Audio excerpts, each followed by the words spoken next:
अस्सलाम वालेकुम बेटे, आज हम अपने सेशन में बात करेंगे सेकेंड ईयर केमिस्ट्री का चैप्टर नंबर 4 है। उसका एक टॉपिक बहुत इंपॉर्टेंट हमारे पास है सल्फर से रिलेटेड। ग्रुप नंबर आपके पास 6 आता है ऑक्सीजन का, उसका सेकेंड एलिमेंट सल्फर है आपके पास। उसकी बात करें सल्फर से बनने वाले कंपाउंड्स में सबसे पहले जो हमारे पास मेजर एक कंपाउंड है वो है सल्फ्यूरिक एसिड, यानी कि H2SO4, जिसे नॉर्मली किंग ऑफ केमिकल्स कहा जाता है, क्योंकि स्ट्रॉन्गेस्ट एसिड्स के अंदर से एक एसिड है जो कमर्शियली बहुत ज़्यादा इस्तेमाल किया जाता है। अब इस एसिड की जो इंडस्ट्रियल प्रिपरेशन है, मैंने कल आपके लास्ट सेशन में भी बताया था जिसमें हम नाइट्रिक एसिड की प्रिपरेशन कर रहे थे कि हर इंडस्ट्रियल प्रिपरेशन का एक पर्टिकुलर नाम होता है। तो इस प्रोसेस का नाम है contact process, and all over the world millions of tons of sulphuric acid prepare किया जाता है बाय दिस प्रोसेस। ये भी एक जॉइंट प्रोसेस है, डिफरेंट चेंबर्स आपके पास मौजूद हैं, उन तमाम चेंबर्स में अलग अलग तरह के काम हो रहे हैं। कंस्ट्रक्शन क्या है, हर चेंबर को बनाने के लिए स्टील का इस्तेमाल किया गया और उसके अंदर लाइनिंग की गई है कार्बन से और सिलिका से। हीट एक्सचेंजर के अंदर आपने डिफरेंट मटेरियल्स को इस्तेमाल किया ताकि इजीली हीट एक्सचेंज की जा सके। स्टार्ट करते हैं स्टेप से। हमें चाहिए सल्फ्यूरिक एसिड। अच्छा, सल्फ्यूरिक एसिड की सबसे मेजर चीज यानी कि हमें चाहिए सल्फर। सल्फर से हमें चाहिए सल्फ्यूरिक एसिड। तो सल्फर के लिए दो हमारे पास प्रिपरेशंस है। सबसे पहला स्टेप है ऑक्सीडेशन ऑफ पायराइट और सल्फर। पायराइट जो कि आयरन की एक ओर होती है, आयरन पायराइट है ये, FeS2, और साथ साथ सल्फर। इन दोनों में से कोई एक चीज आप इस्तेमाल कर सकते हैं। मैं आपको प्रोसीजर बताऊं कि ये प्रोसेस सल्फर और ऑक्सीजन की बर्निंग का process, by which we get the sulphur dioxide. Sulphur normally room temperature पे बर्न हो जाता है, लेकिन इससे हम देख रहे हैं आप यहाँ से हमें 1 मोल ऑफ सल्फर डाइऑक्साइड मिल रही है। लेकिन अगर इसी की बजाय हम इस्तेमाल करते हैं आयरन पायराइट को और इसे हीट करते हैं at almost about the 850 degree centigrade which requires very much heat, तो हम जब इसे हीट करते हैं so we get the 8 moles of sulphur dioxide. मेरे ख्याल में ये ज्यादा एफिशिएंट प्रोसेस है, क्योंकि इससे आपको दो चीजें अहम मिल रही हैं। एक आपको मिल रहा है सल्फर डाइऑक्साइड और साथ साथ आपको मिल रहा है Fe2O3। Fe2O3 आप जानते हैं ये आयरन की एक ओर भी है। Fe2O3 को हम इस्तेमाल कर लेते हैं अपने पास इन दिस सेंस कि यहाँ से एक्सट्रैक्शन ऑफ आयरन भी की जा सकती है और हमारे काम की चीज सल्फर डाइऑक्साइड हमारे लिए मौजूद है। आगे चलते हैं नेक्स्ट स्टेप में। सल्फर डाइऑक्साइड यानी कि आप देख रहे हैं ऑक्सीडेशन हो रही है। पहले भी ऑक्सीडेशन ऑक्सीजन का इस्तेमाल हुआ, दोबारा ऑक्सीडेशन है, इसमें पहले प्यूरिफिकेशन होगी फिर ऑक्सीडेशन करेंगे।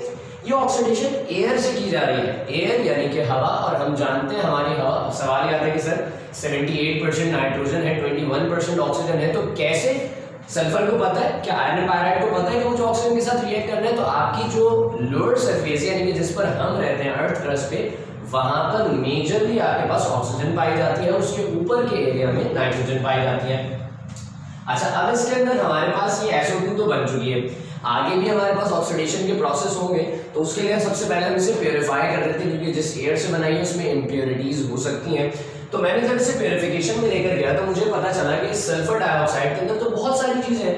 इसमें आर्सेनिक मौजूद है, इसमें नाइट्रोजन गैस है, ऑक्सीजन गैस है, कार्बन डाइऑक्साइड गैस है और सिलिका मौजूद है, यानी कि SiO2 मौजूद है।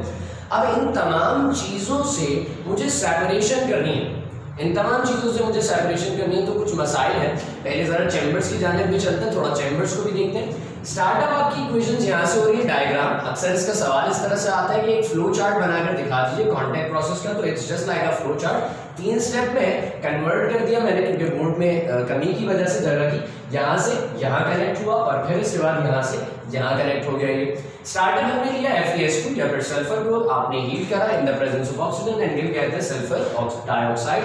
अच्छा, ये जो बर्नर था, जिस बर्नर में हमने हीट किया, इस बर्नर का नाम ही पायराइट बर्नर है, क्योंकि मेजरली आप सल्फर और ऑक्सीजन को रूम टेम्परेचर पे जलाकर बना सकते हैं, लेकिन सल्फर डाइऑक्साइड अगर आप बना रहे हैं आयरन पायराइट से, तो आपको पायराइट बर्नर चाहिए which contains a very large amount of heat in it to prepare the sulphur dioxide and Fe2O3। यहाँ से आगे बढ़ते हैं तो हमारे पास प्यूरिफिकेशन स्टार्ट हो चुकी है। पहले जरा प्यूरिफिकेशन को देखते हैं थोड़ा सा। हमें पता चला इसके अंदर इम्प्योरिटीज बहुत सारी हैं, तो इन इम्प्योरिटीज के कुछ ना कुछ लाजमी, देखो मैं आपको ऐसे समझाऊं कि इम्प्योरिटीज का फंक्शन क्या होता है। मिसाल ऐसी है कि अगर एक गिलास पानी लूं और उसमें से इलेक्ट्रिसिटी पास करने की कोशिश करूं, तो इलेक्ट्रिसिटी वेरी नेग्लिजिबल अमाउंट के हिसाब से पास होगी, डिस्टिल्ड वाटर जो आपके पास होता है उसमें ना होने के बराबर। आयंस नहीं बनेंगे उसके अंदर। लेकिन अगर मैंने उसी एक ग्लास पानी में नमक मिला दिया तो नमक यानी कि salt is not an impurity, नमक कोई बुरी चीज़ नहीं है, कोई खराब चीज़ नहीं है, लेकिन सॉल्ट इस वक्त यहाँ पे क्योंकि 100% पानी था उसमें एज एन इम्प्योरिटी के तौर पे काम कर रहा है। अच्छा, इम्प्योरिटी जैसी पानी में आई, सॉल्ट जैसी पानी में आया, उसने आने के फौरन बाद इलेक्ट्रिकल कंडक्टिविटी को बढ़ा दिया, पानी के अंदर इलेक्ट्रिसिटी ज़्यादा पास होने लग गई, वाटर में आयंस बनना शुरू हो गया। तो लाजमी बात है यहाँ से मैं ये अखज़ कर सकता हूँ बात के लाजमी तौर पर इम्प्योरिटीज का कुछ ना कुछ इफेक्ट होता है। तो इन इम्प्योरिटीज का भी इफेक्ट था सल्फर डाइऑक्साइड पे। वो क्या था, आर्सेनिक जो था वो क्या कर रहा था कि अभी हमें कैटलिस्ट इस्तेमाल करना है, क्योंकि कैटालाइटिक ऑक्सीडेशन होनी है, वो उस कैटलिस्ट को कोरोडेट कर देगा, यानी कि कोरोड कर देगा, कोरोड मतलब खराब कर देगा, उस लेयर को बेकार कर देगा।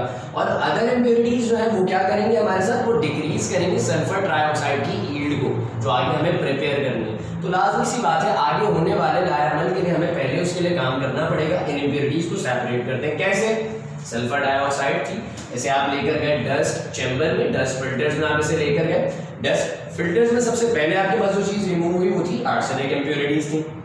फिर आपके पास वॉशिंग चैम्बर आया, स्क्रबर्स आए, जहां पे आपने बाकी इम्प्योरिटीज को सेपरेट करा, फिर आप ड्राइंग में लेके गए। तो इसको देखते हैं डायग्राम की सूरत में। आपके पास सबसे पहले डस्ट कैचर्स यानी कि डस्ट चैम्बर आया, यहाँ पे सल्फर डाइऑक्साइड और जो एक्सेस अमाउंट ऑफ एयर हमें इस्तेमाल करनी है उसको भी साथ साथ साफ कर रहे हैं। इन दोनों चीजों को साथ रखा और इसके अंदर से डस्ट पार्टिकल्स यानी कि मेजरली आर्सेनिक पार्टिकल्स जो थे वो रिमूव हो गए, सिलिकॉन डाइऑक्साइड भी यहाँ पर रिमूव हो गया। फिर आते हैं वॉशिंग टावर में, यहाँ वाटर स्प्रे हो रहा है इस गैस के ऊपर, इजीली गैस के ऊपर से वाटर स्प्रे कर रहे हैं, वाटर सारा नीचे बैठ जाता है, गैस आगे बढ़ती है, इसके अंदर सेपरेट हो जाती है बाकी सारी रिमेनिंग इम्प्योरिटीज। आफ्टर दैट यहाँ से कनेक्ट किया हमने इस मुकाम पर। अभी हमें इस गैस को जिसे हमने अभी वॉश किया था, यानी कि इसके अंदर लिक्विड मॉलिक्यूल्स मौजूद थे, वाटर मौजूद था जो इसके साथ मिल चुका था, हमने इस चीज को नहलाया था, धुलाया था, साफ किया था। अब हम इसको ड्राई कर रहे हैं और ड्राइंग के लिए हमने क्या किया, हमने यहाँ पर इस्तेमाल किया है sulphuric acid which is concentrated, dilute नहीं है, कंसेंट्रेटेड सल्फ्यूरिक एसिड है, जिसे हम सल्फर डाइऑक्साइड और ऑक्सीजन गैस के ऊपर से इन दोनों गैसेस को सल्फ्यूरिक एसिड में से पास करते हैं और इन द एंड हमारे पास डाइल्यूट सल्फ्यूरिक एसिड नीचे बच जाता है। कंसेंट्रेशन थोड़ी सी उसकी डाउन होती है। आगे चलते हैं, यहाँ पर हमारे पास प्यूरिफिकेशन खत्म हो गई, हमने अपनी गैस को साफ सुथरा कर लिया नहला धुलाकर। आगे चलते हैं तो कैटालाइटिक ऑक्सीडेशन। अब लफ्ज आया catalytic, so what is catalyst? Catalyst हम जानते हैं, लाजमी बात है, आप सेकंड ईयर के स्टूडेंट हैं, इतना तो आपको पता होगा, 9th भी पढ़ी है, फर्स्ट ईयर भी पढ़ी है, कैटलिस्ट का काम क्या होता है। कैटालाइटिक ऑक्सीडेशन क्या है? ऑक्सीडेशन तो हम समझ गए, ऑक्सीडेशन मतलब ऑक्सीजन को ऐड करा देना है, नॉर्मल फिनोमेना इस वक्त यही चल रहा है हमारे पास। कैटालाइटिक, कैटलिस्ट की मौजूदगी में, कैटलिस्ट के होने की वजह से, कैटलिस्ट के इन्फ्लुएंस की वजह से अगर किसी प्रोसेस में ऑक्सीडेशन हो जाए, किसी सब्सटेंस के साथ ऑक्सीडेशन हो जाए, उसे कहते हैं catalytic oxidation. And the catalyst which we use is the vanadium pentoxide, vanadium pentoxide V2O5। In the reference of this thing हम प्लैटिनम यूज करते हैं, लेकिन प्लैटिनम यहां इस्तेमाल नहीं करते, वैनेडियम पेंटाऑक्साइड यूज किया जाता है। सल्फर डाइऑक्साइड गैस थी, इसके साथ हमने ऑक्सीजन गैस को इस्तेमाल किया and we get the sulphur trioxide. There are some situations, आपने फर्स्ट ईयर केमिस्ट्री के अंदर एक चीज पढ़ी होगी, ली-चैटलियर प्रिंसिपल। उस ली-चैटलियर प्रिंसिपल के अंदर मेजर यील्ड, मैक्सिमम यील्ड के बारे में बताया जाता है और ये रिवर्सिबल रिएक्शन है। लाजमी सी बात है कि एक्सोथर्मिक रिएक्शन है, हीट इसमें से इवॉल्व होती है, बाहर निकलती है, रिलीज होती है। आपको कुछ टेम्परेचर, प्रेशर्स की कुछ कंडीशंस रखनी पड़ेंगी for the sake of the maximum yield. आप यहाँ टेम्परेचर रखते हैं 400 से 500 डिग्री सेंटीग्रेड के दरमियान और प्रेशर रखते हैं 1.6 से 1.7 atm के दरमियान। आपको मिल जाती है सल्फर ट्राइऑक्साइड। अच्छा, ये वैनेडियम पेंटाऑक्साइड है क्या, यहाँ पर किस तरह इस्तेमाल हो रहा है? आप देख रहे हैं यहाँ पर आपके पास कॉन्टैक्ट टावर है जिसमें हमने सल्फर डाइऑक्साइड और ऑक्सीजन गैस को एंटर कराया था in the presence of vanadium pentoxide. It's working as a gauze, wire gauze, एक जाली की तरह काम कर रहा है और इस जाली के ऊपर से इजीली गैस को हम पास करा रहे हैं वैनेडियम पेंटाऑक्साइड को, और वैनेडियम पेंटाऑक्साइड की जाली है और सल्फर डाइऑक्साइड और ऑक्सीजन को पास कराते हुए सल्फर ट्राइऑक्साइड हम जनरेट कर रहे हैं। The sulfur trioxide which we have generated here is under the piston because we used a pressure. Under the influence of pressure and temperature, in the influence of catalyst, we get this thing which is the sulfur trioxide in the contact tower. In the contact tower. आगे चलते हैं। अब contact tower के अंदर temperature बहुत ज्यादा था, 500-400 degree centigrade के दरमियान हमने टेम्परेचर को रखा हुआ था, जो कि हमारे लिए खासा ज्यादा टेम्परेचर है। अगले स्टेप में हमें जाना है। अगले स्टेप में जाने से पहले आप यहाँ पर एक चीज देख रहे हैं, जो एक हीट एक्सचेंजर बना हुआ है। हीट एक्सचेंजर्स क्या होते हैं? नॉर्मली हीट एक्सचेंजर्स का काम ये होता है कि आपका टेम्परेचर जब बहुत ज़्यादा है और आपको उसी चीज़ को इस्तेमाल करना है at a very low temperature, उस चीज़ का टेम्परेचर डाउन कर देना है, तो आप उसको हीट एक्सचेंजर्स में से पास करते हैं। आप देख रहे हैं यहाँ लिखा है 500 डिग्री सेंटीग्रेड। 500 डिग्री सेंटीग्रेड के साथ ही सल्फर ट्राइऑक्साइड गैस एंटर होती है in the heat exchanger and we will get this gas at the temperature of 150 degree centigrade from the outside of the heat exchanger। जब ये पास होती है तो 500 से गुजरकर 150 डिग्री सेंटीग्रेड की ओर सेल्सियस पर ये पहुंच जाती है।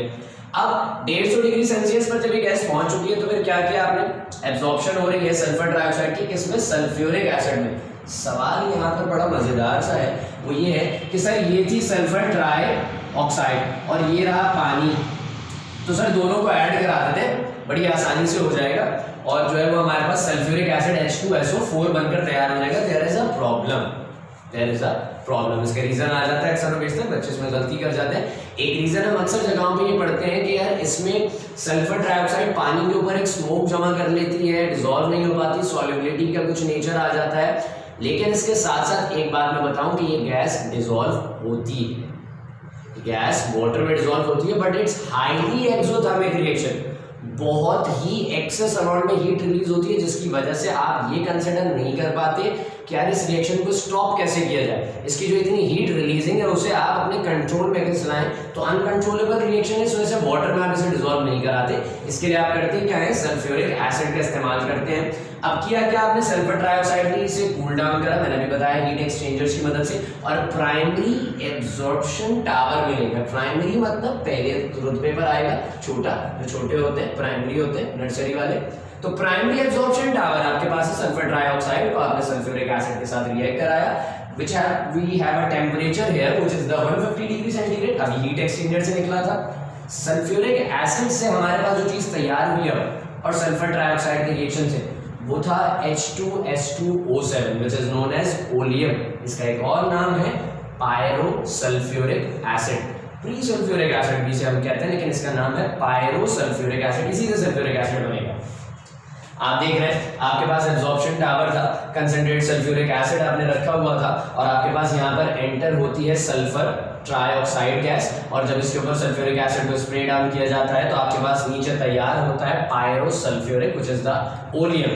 अब इस पायरोसल्फ्यूरिक एसिड को आप लेकर जाते हैं नेक्स्ट स्टेप की जानिब which is the absorption. Again we have an absorption of oleum into the water, दोबारा से एब्जॉर्प्शन हो रही है। सर अब क्यों एब्जॉर्प्शन कर रहे हैं? पहले करा दी सल्फ्यूरिक एसिड में आपने, तो अब दोबारा बेटा हमने प्रिपेयर किया है oleum, we don't need the oleum, we need sulphuric acid, we need sulphuric acid, the king of chemicals. हमें वो चाहिए, हमारे पास ओलियम आया है।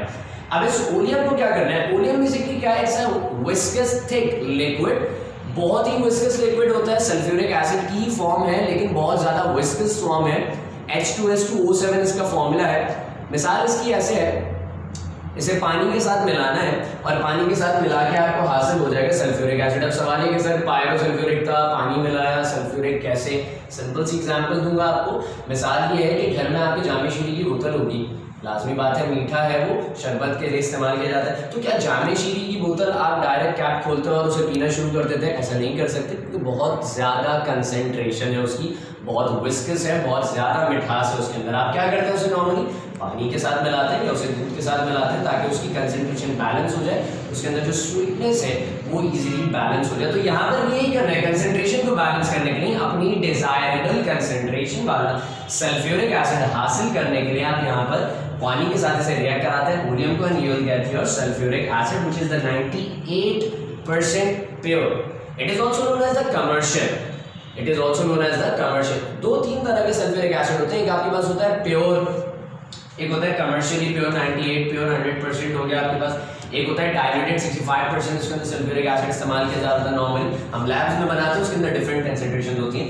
इन द लास्ट टाइम हम देख रहे हैं वाटर को स्प्रे किया जाएगा ऊपर से, और आपके पास यहाँ पर H2S2O7 था, इसको H2S2O7 को आप रिएक्ट कराते हैं, जब वाटर के साथ रिएक्शन होता है तो आपके पास डिजायरेबल कंसेंट्रेशन का सल्फ्यूरिक एसिड तैयार होता है। ये प्रोसेस इतना जाइंट लेवल पर है, इतना कॉमन है इंडस्ट्रीज के अंदर कि इसके इस्तेमाल बताए बगैर मैं नहीं रह सकता। एडवांटेजेस क्या है? Millions of tons of sulphuric acid आप पर डे दो तरह की प्रिपरेशन होती है ना, एक में आपके पास मैन फोर्स चाहिए होती है, यानी कि आपके पास ह्यूमन रिसोर्सेज यानी कि इंसान लगे हो काम करने के लिए गेट मोस्ट करके।